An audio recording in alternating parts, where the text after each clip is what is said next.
Well, I believe it's starting, at least for the NASDAQ and also probably for Bitcoin. And that's all-time highs in the making.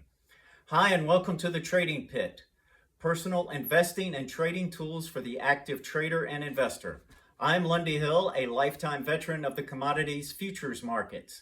I was a futures pit trader in the bond pit. I've been a CTA since 1991, and I was a commodity futures broker for the last 32 years. I'm going to discuss the charts that have caught my interest this week. Today is Wednesday, July 9th, 2025, and this is the midweek update. The charts are going to be available on my Substack, and I'll have a link in the description. The NASDAQ is bouncing off of a 2-day mean reversion. It's in a clear uptrend, so you should buy 2 days down. My Rubicon trend following system triggered a long in mid-May around a price of 20,800. Prices today were unable to close at new highs, so today was the second highest close ever. Of concern is the fact that the MACD is not confirming these highs. The MACD is not making new all-time high or new highs for this move. Also of concern is the fact that the ES futures nor the Dow Jones are making new highs. The ES futures, again, these charts are available in my Substack, had a classic mean reversion pattern Monday and Tuesday with 2 down closes. Although Tuesday closed above the open, which typically you want to see a close below the open for a classic 2-day down move, but maybe that was just a preliminary sign of strength coming in. If this is a legitimate rally, this could last another 2 to 4 days, so the rest of this week and into next week. Silver tested its ultra long-term highs around $37 and change, and it failed, for now at least. Wednesday, today, showed a 4-close reversal down. That is, prices closing below the previous 4 closes, as long as those closes are in a pretty tight formation. And that's one of my 9 patterns that signal a trend change. So that's leading me to believe that I expect more downside action in silver. Not a lot. Major support comes in around 35.50. If that level is broken, I believe a lot lower prices are in the making, because that is the low of all the tails that we've had over the last few weeks.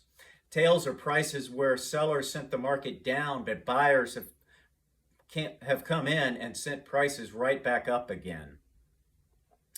Copper was the big mover so far this week. It had a dramatic move to close at all-time highs yesterday, Tuesday. And barring a big sell-off this week, prices should have their highest weekly close ever. Forbes reports that this is the largest price increase in copper since the 1980s. Tuesday, copper futures closed up 17%. And this move is based mostly on Trump's intention to enact tariffs on copper, which analysts say could be a big disruptor in the global market. Key factors for this are that the tariffs would amount to a 50% increase on imported copper prices. That's to be implemented in the next couple of weeks or by August 1st at the latest.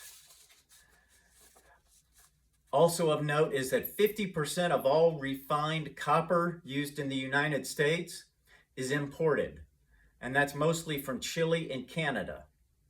And U.S. copper production declined by 3% last year in 2024. Still, the White House says that we have ample reserves to meet demand, but for how long? Soybeans had a big drop this week. Monday completed a 3-bar equilibrium. This is a pattern for a 3-bar equilibrium down. This is a pattern characterized by day 1 being a strong up move. Day 2 is a rotating day, narrow range rotating day. And then finally, the 3rd day of the 3-bar equilibrium is a strong sell-off. And this is exactly what happened last Thursday to this past Monday. And then prices carried through to the downside Tuesday and Wednesday.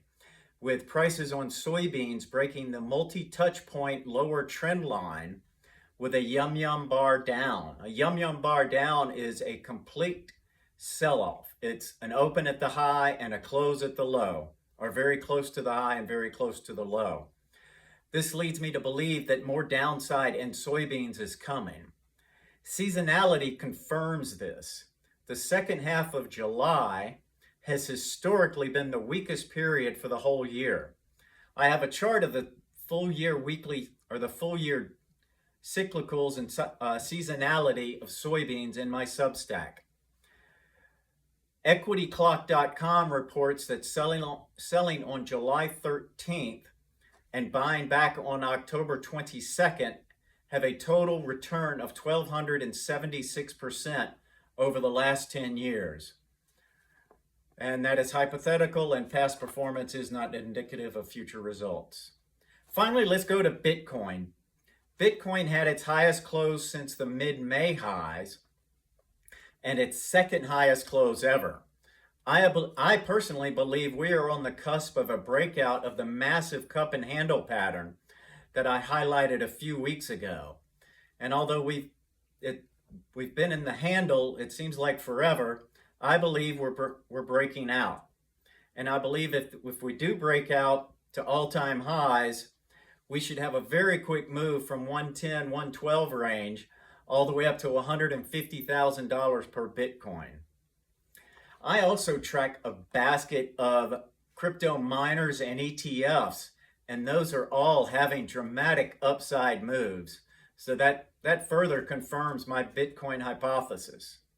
Again, to get the charts I've discussed here, plus a few more, you can subscribe to my Substack and the link I provided.